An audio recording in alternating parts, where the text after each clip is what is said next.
Weekly Unfiltered. Hey guys! Hi. Welcome back to the group chat you actually want to be in. I am your host, Peshi. And I'm your host, Chacha. And this is the Weekly Unfiltered Podcast. If it's hot. We're touching it! So guys, where are you feeling cold from? I mean, it's so cold. I don't know about this babe here. Oh, freeze and shine, guys. Freeze and shine. I just called you babe. Yeah, that's famous word. Guys, we don't like you We don't know like- babe. If you we don't watched the like previous babe. episodes, you know why. Baby's just fake. It is. It is. Yeah. So, Cheche, how's your week been? Oh, my week. Guys, if you've not watched the previous episode, I got into an accident. I hurt my leg. I was lucky to get away with a soft tissue damage. Besides that, I went to the hospital. It's been a whole week of healing. I'm feeling so much better. I'm not limping. The last time you guys saw me, Peshi was helping me walk. But now that's not the case. I'm able to just walk by myself. I've gotten so much better. Yeah, life has been tough, not being able to use my leg, but I've been okay. Besides that, I've had an exam, a cybersecurity exam this past week that has whooped my ass, but we are hoping for the best results. But besides that, I wish I'm you all good. the best. Oh, thank you. I hope it goes well. I really hope it goes well. I've taken my time to study, and it was a hard exam. Yeah. So besides that, nothing new. Just work, exam, healing. That's all. How has your week been, my darling? Oh, my week has been okay. It's just been too cold. I don't know, like, it's so cold. But I thank God for life. I thank God we're here. Basically, I'm just thankful and grateful. And I've just been keeping myself busy. I'm also finishing my classes. I'm also, finishing some crochet projects. And just figuring out life, as always. But I'm good. I'm actually good. I'm actually doing perfect. That's just how my week has been. So aside that, Cheche, there's something I wanted us to talk about. And I would like to share thoughts with you and our viewers. What has been heavy on your mind, Peshi? I've just been thinking about the generational gap between boomers and Gen Z Okay. concerning work, finances, It's just something that somebody happened to share a story and it got me thinking, and I also had to do my research about it. Okay. So there's a growing argument happening between boomers and Gen Z. For those who don't know boomers are they like Our parents. Yeah, the age like of our parents. Yeah. For those who don't know, boomers are age from born 1964 to 1946 to 1964. So that's around like 62 years old to 80 years old. Yeah. Most of our parents are, I think, that age or are approaching that age. Yeah. So, and Gen Z is, Gen Z is not a new word. Gen Z is age range from, I think it's 1996, 1997 to around 2011, 2012. Okay. That age range, yeah. Okay, so there has been an argument going between boomers and Gen Z. Boomers are saying, work hard, stay loyal, success will come. And Gen Z are saying, we are working hard, but the economy has changed. It's not the same as how it was for you guys. So that's what I really wanted us to talk about. What do you think? I personally think that the boomer's dream is the Gen Z's nightmare, if we are honestly speaking. Because think of it like this.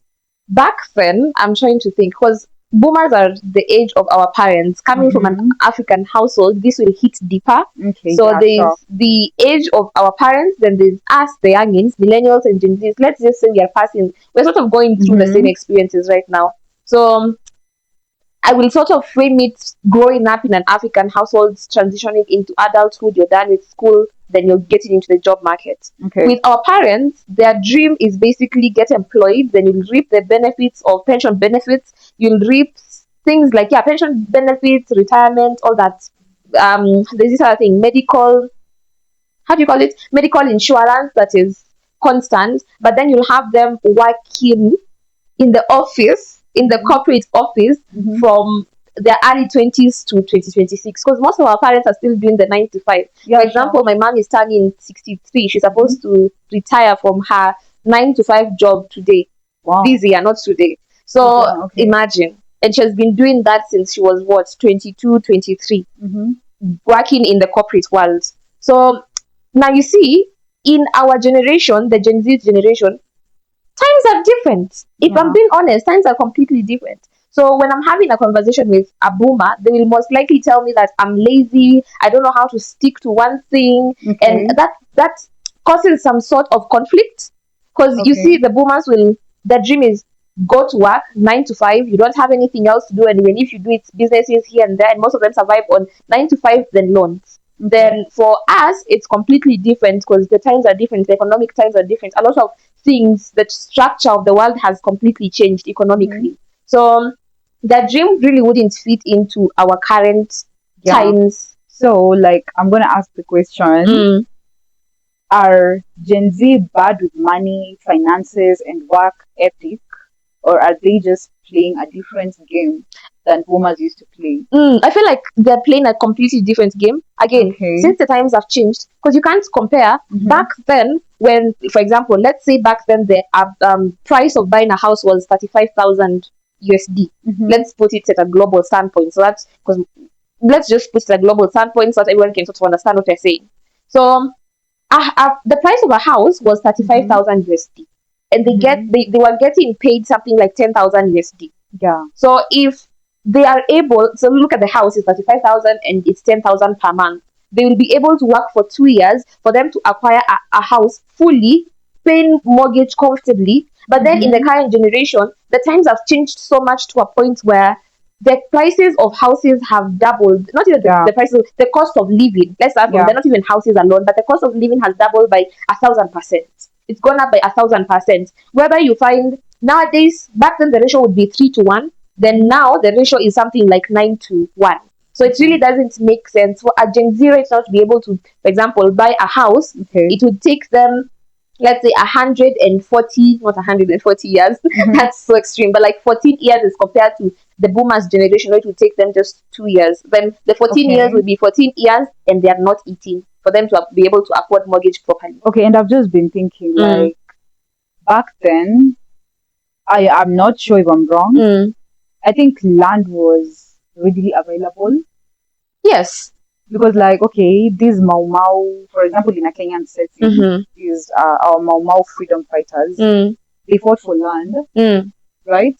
Because they want, okay, so I'm just asking myself, was land readily available because there was no much infrastructure long time ago compared to now? Because right now, how many of your friends have you met that say or claim ownership of land, unless their parents probably were wealthy? And I think that the parents of boomers used to sort them a bit earlier when it comes to those kinds of land, probably because it was readily available. But what do they have to offer us? Because now, like you see, I don't know if there is so much land to own, because you have to buy land nowadays. It's not readily available as compared to some time back. And also, just like you've said, it will take like 2 working years to be able to afford that. But right now, if a Gen Z is to go for a 9 to 5 job, it takes them a long time to be able to even afford to buy a land. It's either a mortgage that they're being held because they belong to a corporation. But like a normal Gen Z who is going for a 9 to 5 job, acquiring property is kind of difficult, because I think they go to those 9 to 5 jobs basically to just put food on their table. Because even these transport costs, standards of living have really changed. So you find that most of Gen Z who are like working 9 to 5 are living from hand to mouth, and they are being told that by their boomer parents probably that they are bad with money, or they are not saving enough, or they are maybe squandering money anyhow, forgetting that our living standards is not the same as their own living standards. See that bit of whereby you say that land, it's very hard to acquire land and have 100% of ownership. Okay. It's true, because nowadays most of the land that was there back then during the boomer period, most of you will agree with me, a lot of corporations have come into play in the political, economic bit of the era that we're currently in. A lot of corporations are there, government corporations, private corporations, and all of them are acquiring these pieces of land. That makes it completely difficult for the normal mwananchi. Mwananchi, for people who don't understand Swahili, is the common person. Yeah. So it makes it extremely difficult for the common person to be able to get land. And even if they're able to get a piece of land or buy it, it's extremely expensive.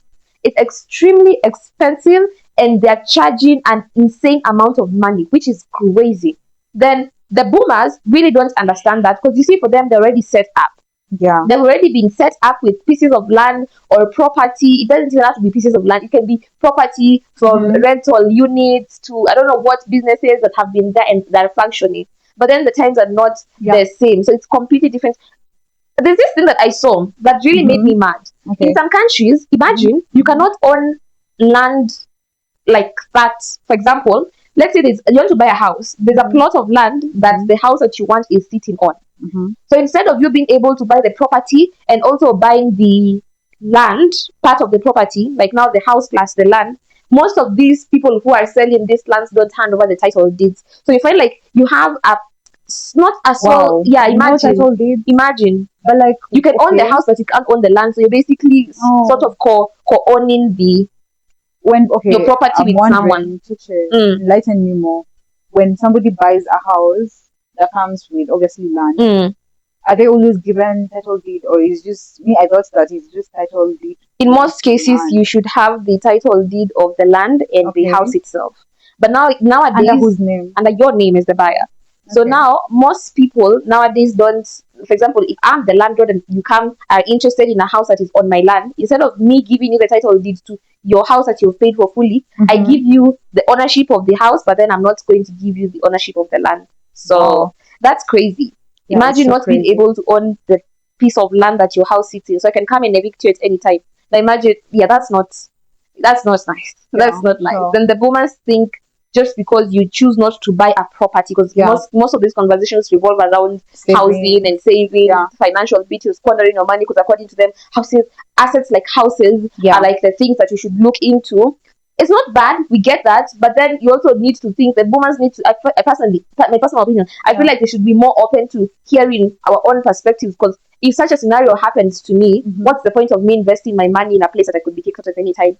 Yeah, sure. Yeah. But that brings me to, like, just to summarize everything you said, boomers see financial struggles as personal failure. Yes. And these are more of the math is not mathing, systems are not working as they used to anymore. Yeah. So when boomers get to experience failure, they blame it on themselves. Then the Gen Zs blame it on the structure of how the things are looking. Yeah, but they also blame it on us. So now they project that on us as well. Oh, that's crazy. Yeah, because like their own way of thinking is just the way I started by saying somebody's supposed to like have savings, you know, at a certain age. You get it? Because like our parents by this age, by 26, by 25, they were married and they owned property. Some of them, I'm not saying all, but like if you look at the majority, looked like they have a bit of financial security and stability. But also over the years, I feel like we've moved from stable jobs to survival incomes. You get like Gen Z, okay, like boomers, you know, like they're our parents, so they're training us the way they were trained. So basically, is going to go to school, get a degree, get a job. Yeah, but it doesn't work like that anymore, because then they enter the system where you get one employer, you get gradual promotions, you get there's pension, there's a retirement plan, you get. The financial aspect of it was beneficial to them. Yeah, it was beneficial. So they think that's why they are always so much of go to school, study, work hard. Mm-hmm. But as yes, we do that to please them, of course, so that Yeah. we don't see their money going down the drain when they train us in school. Plus also so that you can sort of have as much as, because you see for the Gen Z bit we'll be looking into Mhm. things like more freelance, Yeah. remote type of work. So if that Yeah. doesn't work out, you have something to fall back on.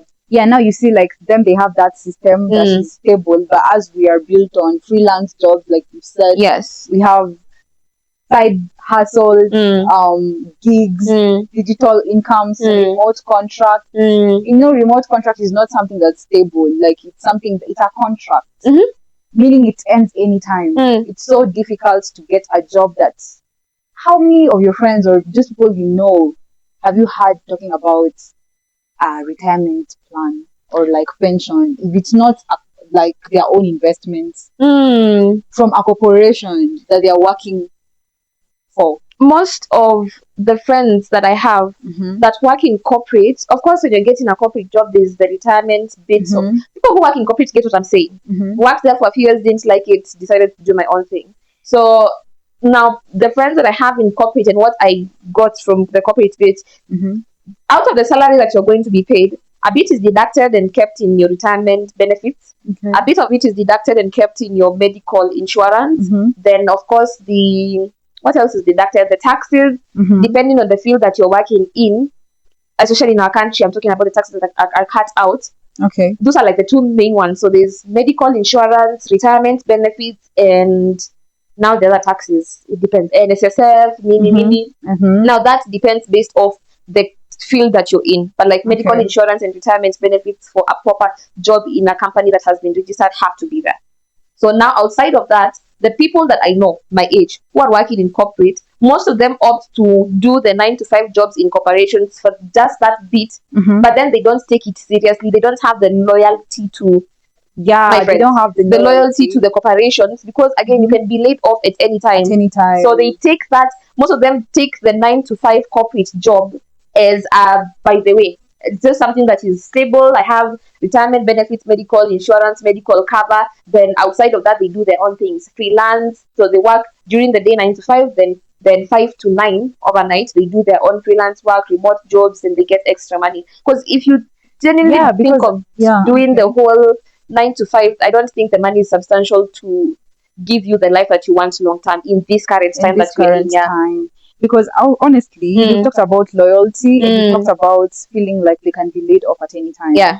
Do you think it's because these two generations are clashing? Because you find that most bosses are boomers and they have different ways of taking loyalty or interpretation of discipline, or you get, because like for them, I feel like it's kind of performative. You have to perform a certain way that they want. They have a slavery mentality. They believe that you have to be a slave to a corporate because company. Like they want you to, if they want you to work overtime, even without increasing salary, you will work overtime without them increasing that salary. Also, I feel like that's why Gen Zs feel like, we are more outspoken. Oh yeah, we are more vocal. Yeah, and these systems that we are trying to change, but like I'm actually thinking, how long until we are free from all these? Because I feel like we have to perform to be able to keep a job. And Gen Z are more of mental health advocates, and because I won't die because I want to keep a job.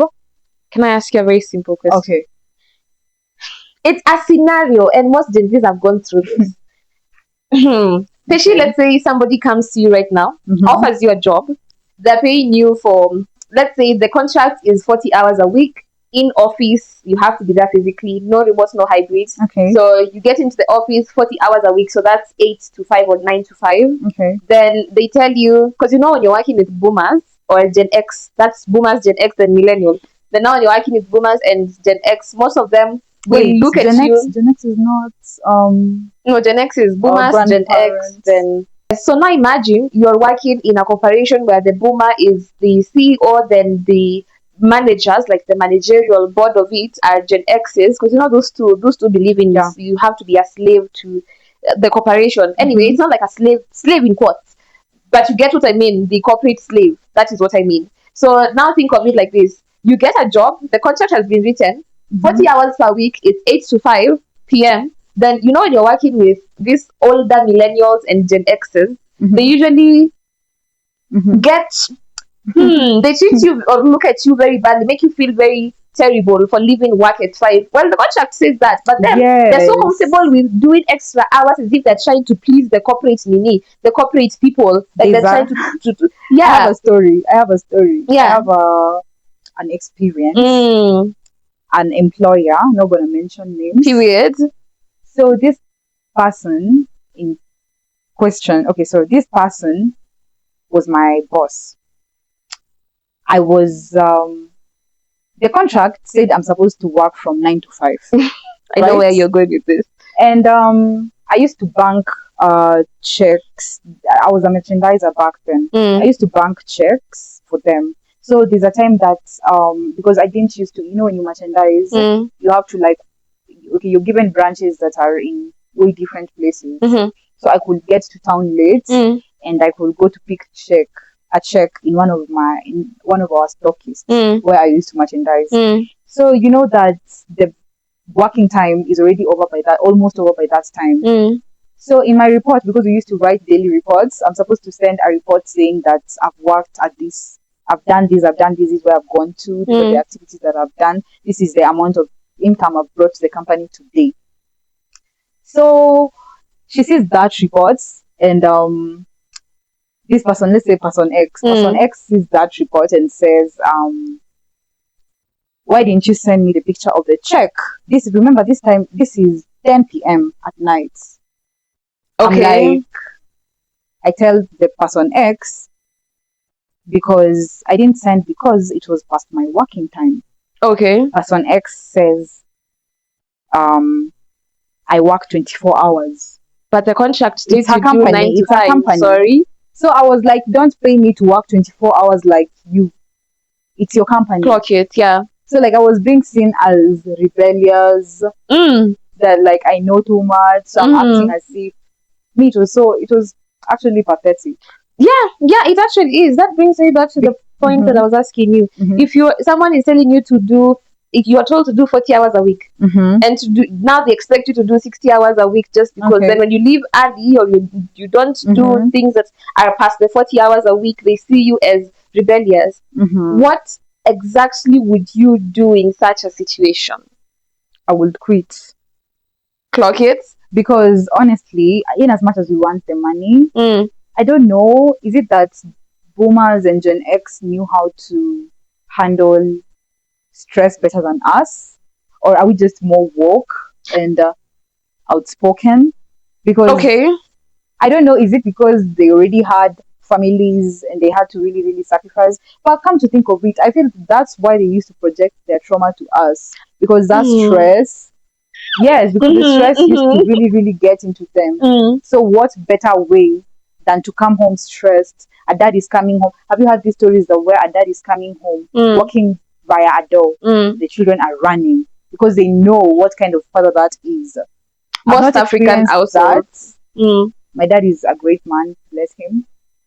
Aww. But I've also experienced somebody projecting stress to me because of what they're probably experiencing at work. I don't think that they were able to handle stress better than we do. I just think that in that, because there's this saying that goes, you are what you know. So I'm guessing in that time period, that is what they knew. Having options of being able to speak back or stand up for yourself in the work environment, you would be shunned upon by the other people who you work with, your fellow workmates or your bosses, and to be considered as, you'd be given something like, I've heard of situations where people will be given not punishment. There's a specific phrase that they use. It's not corporal punishment, not that corporate punishment, no, but something you get like a punishment thing. You'll be penalized for it. Yeah, penalized for speaking up for yourself. So in such cases, if that's all that for example, if you are born in that time and you are Okay. working in that time frame, Mm-hmm. you would also be considered as someone, because that's the norm. You have to fit into the norm, and that is Mhm. what the society is portraying as the norm. So I don't think they just didn't have options of dealing with the situation. But now for us, They had no option. yeah, but now for us it's so different, because we have the option of, one, you're prioritizing your mental health. It's not the only option that you can do to get money from, so things like that. I don't But think that's why I'm asking, Mm. is it that when I started, like, okay, I mentioned a bit of, we're moving from stable income to survival income.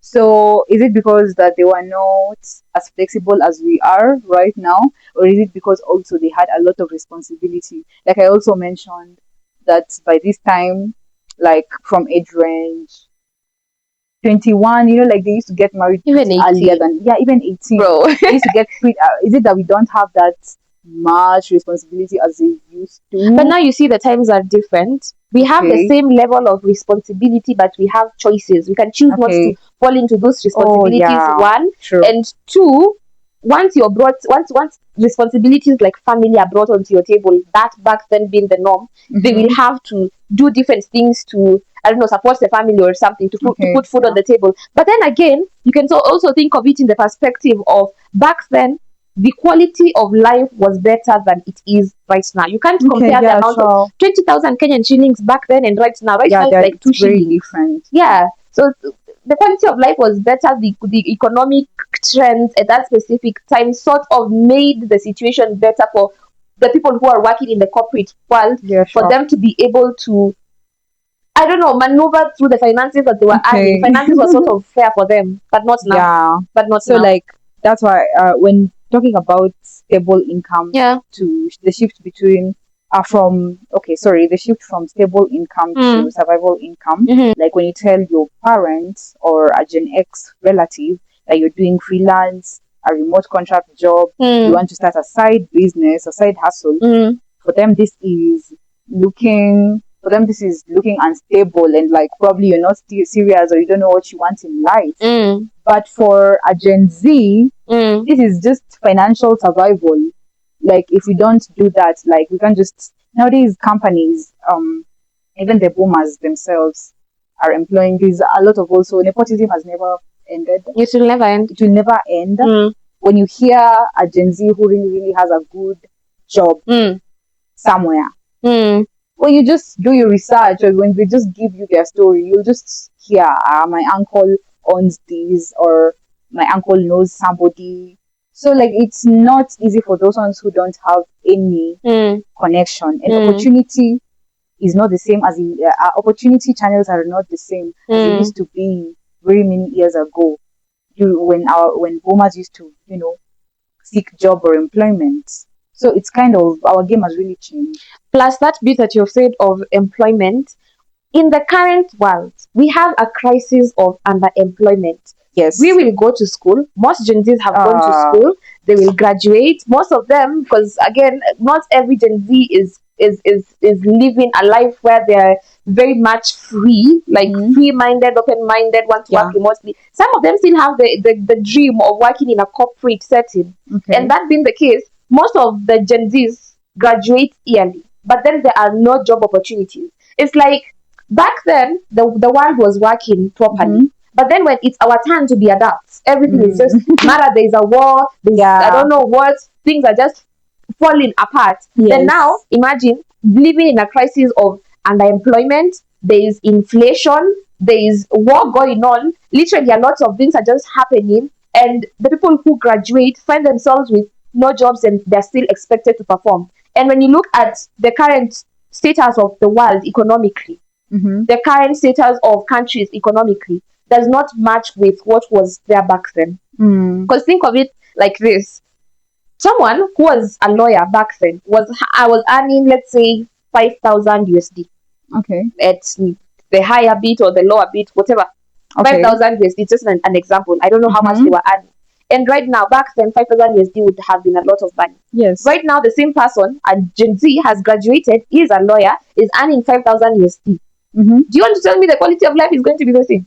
It's not going to be the same. We also have many lawyers who are freelancing. They're doing graphics design in in Upwork, so like it's not the same. That's why I'm talking about financial survival. You can't just depend on a 9 to 5 now. You have to look for other Also, ways yes, of income. how many people do you know are doing are pursuing a career based on the degree that they did? Very few. Plus, you have to like do many other short courses to that are not even probably related to your degree To just build up your so that you can just portfolio. survive. Because Like nowadays, that's and you know that's short course you're doing. You're not doing it for free. You have to pay it. Yeah. And it's expensive to get those certificates. Yeah. Some are even expensive compared to some are even expensive compared to the university education.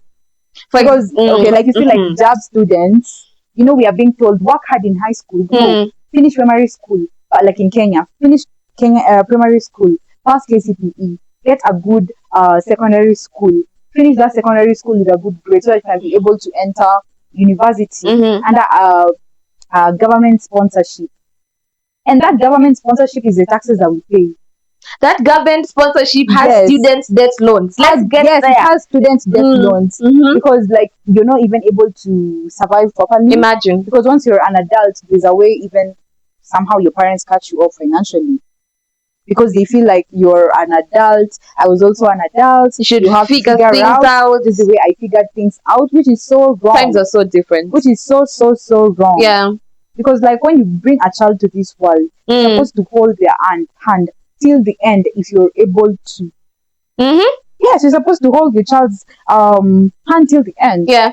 That's why you see so many people committing suicide because life has gotten so difficult, so expensive. And then when you come to see the backstory of why they committed suicide, you will hear, "Oh, my parents cut me off financially." These boomer and Gen X parents we're talking about. Or even I graduated, I got the degree that my parents wanted. They promised this type of life, and I never got it. Or even the parents forced the kid to do something that they didn't want. Yeah.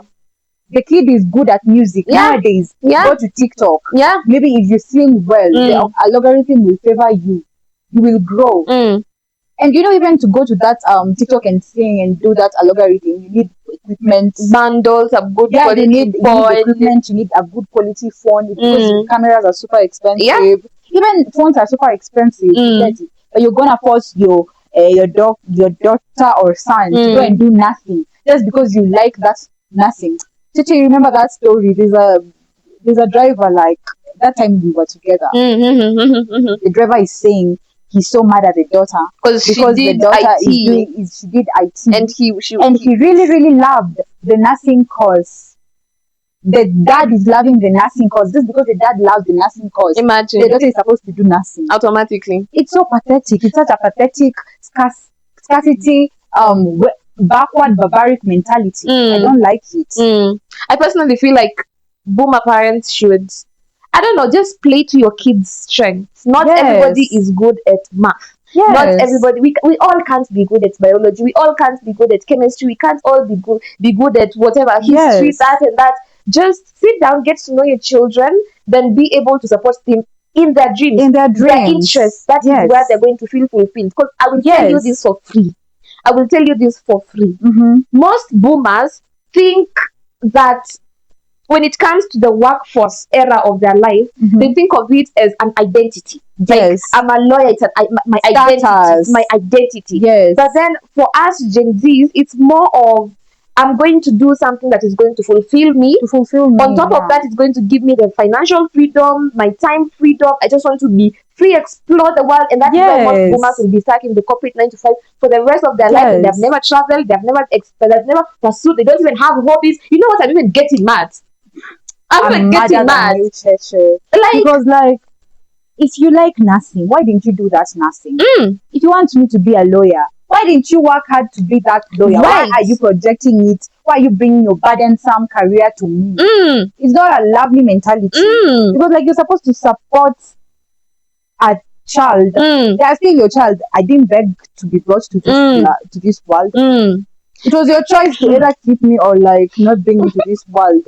Why did you bring me to this world to suffer? In as much as I'm an adult, I'm still your child. And I also don't like this mentality whereby mostly they do it because of status. to say that my daughter is a doctor, my daughter is a lawyer. So when you go to all those village family gatherings, they are holding your hand, telling you, have you This met is my doctor. daughter? You know, She's a doctor. Which school? Please. She went to KMTC. No, She went to so which hospital does she work? Which hospital prestigious does she hospital? work? Yeah. It's more about you bragging, Yeah. the bragging right, than you caring about me as a parent. You It's know, not nice. there's this story that was going on some time back. There was this kid who went to, because it's a kid, someone who is university is a kid. Was actually in Kenyatta University, if I'm not wrong. Yes, Kenyatta University. He went to school. He wanted to pursue a career in IT. Then instead of the parents supporting him to pursue a career in IT, they forced him to go to pursue medicine. Medicine is a tough course. Let's start from there. Yeah. He tried his best. Imagine he was found, he offed himself. Wow. Because medicine became too tasking and he felt that Overwhelmed. And he was in the last year. He felt overwhelmed. The exams were a lot and he kept on complaining how if he had pursued a career in technology, things would have been different. But then the parents would never have allowed him to pursue a career in IT. And that is why in most African households, and I will say this with my chest, most kids go to university, then finish their degree, take the degree home to their parents, and go do whatever they want to do. And do you see how much time is being wasted? Yeah. Because how do you explain me finishing a whole full 4-year or a 6-year degree course, and you also pressure me to do a master's, add 2 years more, add more 2 years of PhD. Well, I would have done something that I love. It would have probably earned me something. I would have built an identity. You know, they tell us you only live once, so you have to live right. My own right is not your own right. You had your own chance to live right. So you see how much time is being wasted. That's why you meet most Gen Z. It's very difficult to find okay, yes, there are who are married, probably their families favored or they have generational wealth, they did a wedding. How many Gen Zs do you hear that I'm doing? I'm inviting you to a wedding that I'm paying for. It always come with stay. Not even that. Imagine if you can't even feed yourself. Now imagine getting married and having kids. You can't even feed yourself. That's why. And then you go to the village, they ask you. So when are you bringing home your husband? When are you getting married? When am I getting married? I can't even feed myself. You're asking me when am I getting married? It is so. It really feels like even because like also our males are told that they are the head of the family. Yeah. It even bruises their ego because somebody is really trying. Imagine, but like you're trying, but the math is not nothing. Bro, like because the living standards is just the cost of living is so expensive. And then I was seated somewhere. I was in a train, the SGR in Mombasa, and then there is this older guy who was telling. I don't know where this conversation started. He mentioned something like, "You Gen Zs really want an easy life. How you really want things easy? You really want things easy. So you don't really work hard." I'm like, wow, if you could just see how much we try, but the system is not favoring us, which brings me to things. Which brings me to, do you think it's where we are at now, 2026? We already experienced the death of financial security, things like retirement. That's why we try to do multiple income jobs, not that basic 9-to-5 job. We try to maximize or scale on our income making platforms so that we can, survive and invest on our own, because we don't know, like them, they used to have pensions and everything, retirement plan, all of that. A corporation used to deal with that, but now it has been shifted to an individual. Personally, if I'm being completely honest, I feel like yes, and at the same time, no. For a bigger percentage of the population, I feel yes, and for a percentage of the population, I feel no. There are people who really thrive in the corporate world, but then that's a small percentage. Not everybody fits into the corporate world. Not everybody will have those benefits that are provided by the corporate entities. But at the same time, the other bigger percentage, yeah, it's deep But dive. remember, It's deep remember, dive. remember, we are talking about, like, we're not only talking about the corporate jobs. Yes, and that's why I'm everything, saying we're the talking other. about just job, job industry work. Yes, that's why I'm saying for the corporate bit, it's the people who thrive there. Okay. Then in the other percentage of us, because I personally would be in that percentage, Mhm. the other percentage of us, if you don't have a corporate job and you do freelance, you do whatever you do, content creation, there are lots of ways to make money, business, Yeah. all that. It's up to you to have the financial literacy of knowing that there is retirement plans, medical covers, medical insurances. So you sort of become your own financial investor, your own financial advisor. So all that falls down to one person, who is Okay. you as an individual. So the whole aspect of having corporations that deal with, now imagine going to a corporation, a financial advisor or a financial consultant to take you through that. Mhm. Actually, not even that, most of our generation, specifically Gen Zs, are opting to use AIs as the financial advisors. advisor. So in such cases, if you Yeah, have things are AI, just- some corporations like financial consultancy businesses will not really thrive. So it falls up to one person. And if that's the case, I would rather honestly pay my $10 and Mhm. be able to access ChatGPT, the access Okay, ChatGPT sure, Pro, yeah. than go to someone who didn't see the fall of Bitcoin and economic market Yeah, the from market 2015 crash, and yeah. 2022. So if I'm able to get statistics from AI that are sort of more accurate based on the trends, the economic trends that have been there before, then why not? And also, I feel like financial success has been redefined between the boomers and the Gen Z, in the sense of, for for boomers, financial success means owning a property, a Assets. stable job, long-term assets. For Gen Zs, it means working. Okay, it means flexibility. I'm able to work from anywhere. I have multiple Sources of streams, income, yeah. and financial resilience instead of performance, like our boomers. So it really, I don't know. Yeah, okay. This is how I would personally see it. I would see it as the thing that I said earlier. Most boomers and Gen X's and the older millennials view jobs and careers as an identity. Yeah. For us, when Gen Zs are going to the office, it's more of just vibes and inshallah. I Yeah. get my paycheck, I get other paychecks from other Yes. freelance gigs and all that, and I'll be able to fund my lifestyle where I have my own freedom, I have my own financial stability, and on top of that, Yeah. my mental health is intact. Because, like, for boomers, their financial success will come as a question like, And their mental how health is long shit. did you stay in this one company? They see it as an achievement. It's an achievement for Yeah. them. But for Gen Zs, our question is, how adaptable are our income sources? And most of those boomers and Gen X's don't have a social life. They don't even know what life is. They don't even have hobbies. They cannot define happiness. Yeah. And we Gen Z start to take care of our mental health. Like we said, we only live once. Yeah. And you gotta live it right. That's one thing You're not going to be rewarded for being a slave. Okay. You have life to live. When I say Gen Z's come in and for just the vibes, now this is where there's this other thing. There's a conversation that I saw going on TikTok this past week. It was an article that was written. I think I can link it down below, then you guys will be able to read the article and go through it. It's a very interesting, insightful article. So the conversation has been, why is it that Gen Zs are being fired from the corporate workplace? And I sort of see why.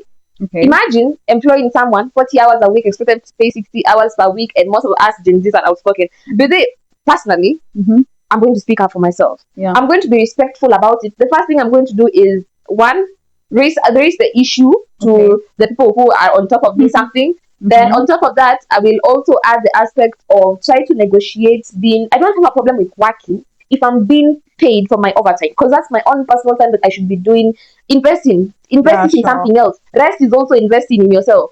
So yeah, if they don't agree to paying overtime, which most companies really don't agree to, they'll fire you. So there's a clash there. Yeah, we don't have something to fall back to or to rely on. It's just like a relationship. Mm. How can you be so loyal to Mm. something that you know isn't leading to what we see at the end goal for relationship, which is marriage? Mm. And for this, in the employment case, is Marriage how is can you be financial loyal? stability. Yeah, if you don't have the financial security, Yeah. which in the job sense Mm. is retirement plan or Imagine. pensions. Or even How can you just be loyal? extra money to just do your thing. Yeah, extra money to do your things. Like you're not benefiting Mm. anything. It goes both ways. I can't be working for you. I'm putting my time is money. It is. I'm putting all my hours and you're underpaying me when I demand or I just ask for, because you know we are always told to be polite. I'm politely asking you, please, will you just pay me for the extra hours I'm putting in? And you're there just looking at me as a threat to probably your greed. You want to feed your pockets as you're draining mine. It's not something to laugh about. There was, you said something that has really. I went through a situation with an employer some time back. My first job that I was employed in. Imagine I used to do work, overtime, and tasks that really don't concern me. They're not part of my. I don't say that in a rude way, but they're not part of my job description. That is what I mean in a nicer way, in a corporate way, in a corporate vocabulary way. So imagine this person refused to pay me for 3 months, and they expected me to clock in 3 good months, and they expected me to clock into work at 6 a.m. and leave the office at 9 p.m. And again, the contract was I should. Well, I was supposed to work from 8 to 5 p.m. But then I had to clock in earliest 7 and leave at 9 p.m. And I had to clock into work for those 3 months without being paid. How do and you I was being paid peanuts. How are you paying your rent? How are you feeding? How are you getting that money to clock at work at like 7 a.m. 7 a.m. to 9 p.m. That is brutal and people. Or even probably you're supposed to pay rent by the 5th date, and then they come and say, "Oh, we're good," and then they keep bringing excuses. They end up paying you guys on the 20th. Your landlord has locked your house. You just come home to a padlock. They don't know. They don't care how you're living. So that's why they will tell you that's not their problem. That's not by their the way, problem. But like, that you need to report at work.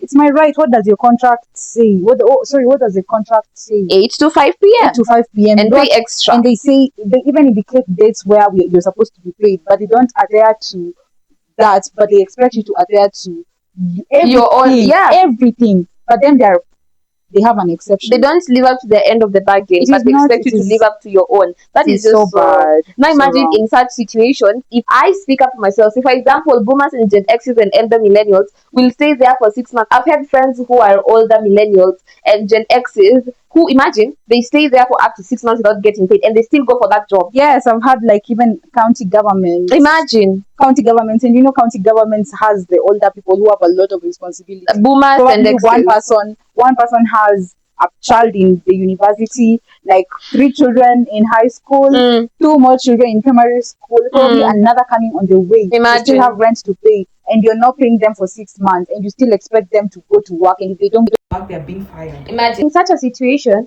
most of the boomers and Gen X people, generation age range, since they're the bosses, they would see that Gen Z are being rude, and they don't have like the proper communication skills in the corporate world or in just any type of job, and just disregard us and just say we're rude and just get us fired. Or I don't know, just the whole etiquette, rudeness thing, politeness. Sometimes it's good to speak up for yourself. It's not bad to speak up for yourself if you find yourself in a situation that's not valid or not fair to you.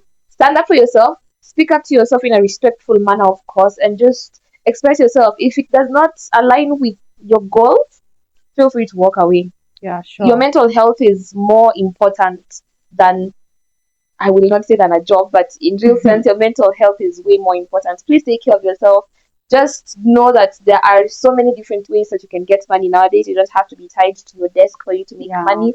And the fact that the 9 to 5 doesn't pay you that well, you should be able to just look at other options. It's not bad. It's healthy. Even if you have the 9 to 5 and it's not working for you, you feel long term it's not going to be sufficient for the lifestyle that you want for yourself, please feel free to just look at other options. Start a business, work remotely. Nowadays, a lot of remote jobs, especially after COVID, so you can look into other options. And they say there's no, the most beautiful thing there is to be able to earn money doing what you actually love. Yeah.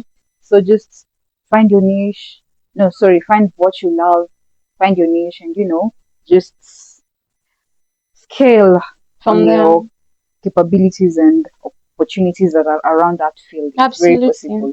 So, but that just brings us to where these, we were speaking about the gap, right? Yeah, so speaking about the gap between boomers and Gen Z And Gen Z, and how we can close that gap, do you personally think that there's a way that we can sort of have an agree to disagree type of situation? Because of course not everyone Yeah. is going to see the other I kind of person's think view. that this, like this is a place where both generations just, Can agree on something and work moving forward from there.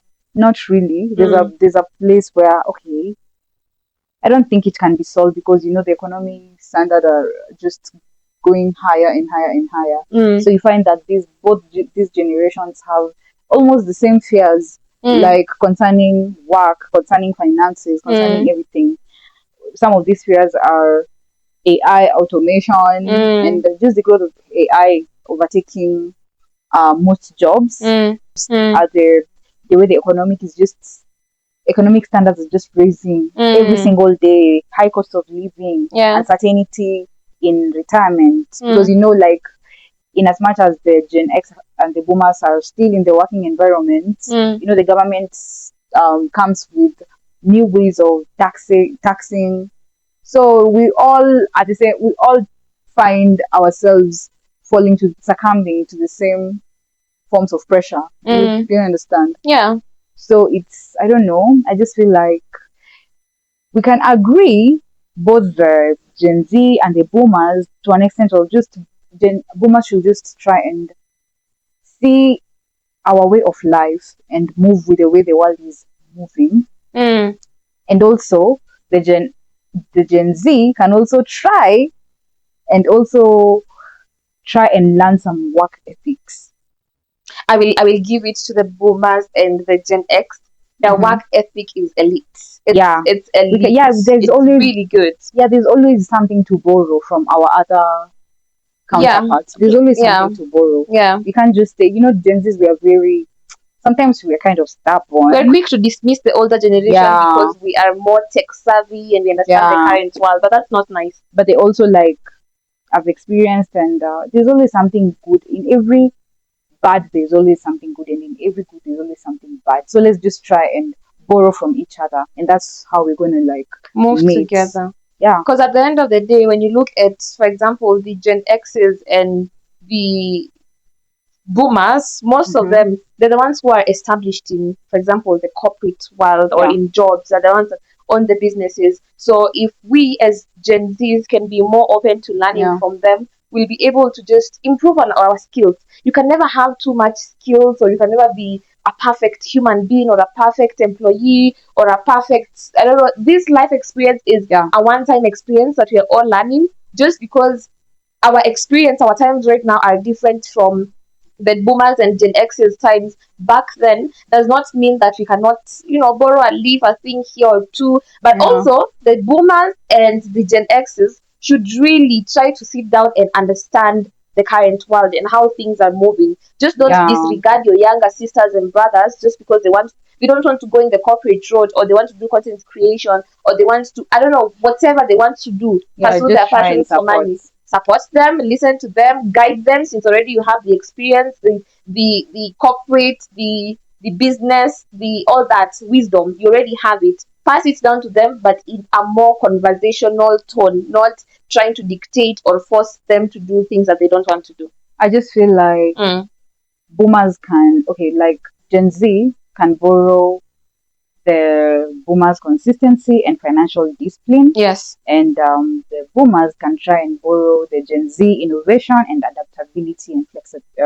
combined with flexibility. That's how we're going to merge. And try to understand automation as much as possible. Because I've seen people complaining that, especially the boomers and Gen X's, they're complaining that AI is coming into the work environment. Most companies are taking advantage of the fact that it's the AI era and paying, let's say, like $20, $30, $80, fire employees and just use AI and automate their work.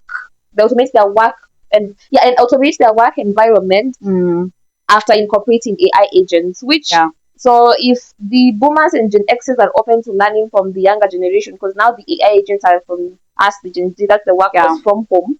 So it will serve you a long time if you still want to continue to, prosper financially instead of Yeah. being laid off. Just move with the times, try to understand Yeah. different generations, borrow from each other, and I feel like we'll move forward properly in a healthy manner. Yeah, so guys, that was all for today. It was our episode 4. I hope you enjoyed. I hope you learned. And also, I know some of our conversations sparked something in you. Yeah. So just be kind and interact with us in the comment section so we can know your views, so that we can also have more to talk to you guys about. So we can also, keep the episodes going with your opinions. If you're new here, if it's your first time watching us, we appreciate you. We appreciate the love and support. So hit the subscribe button below, comment, like, and share to your friends who may love these kinds of talks. And if you also felt less alone today, we're just happy we did our job. So that's all. So if it's hot, always We are touching it. Bye bye.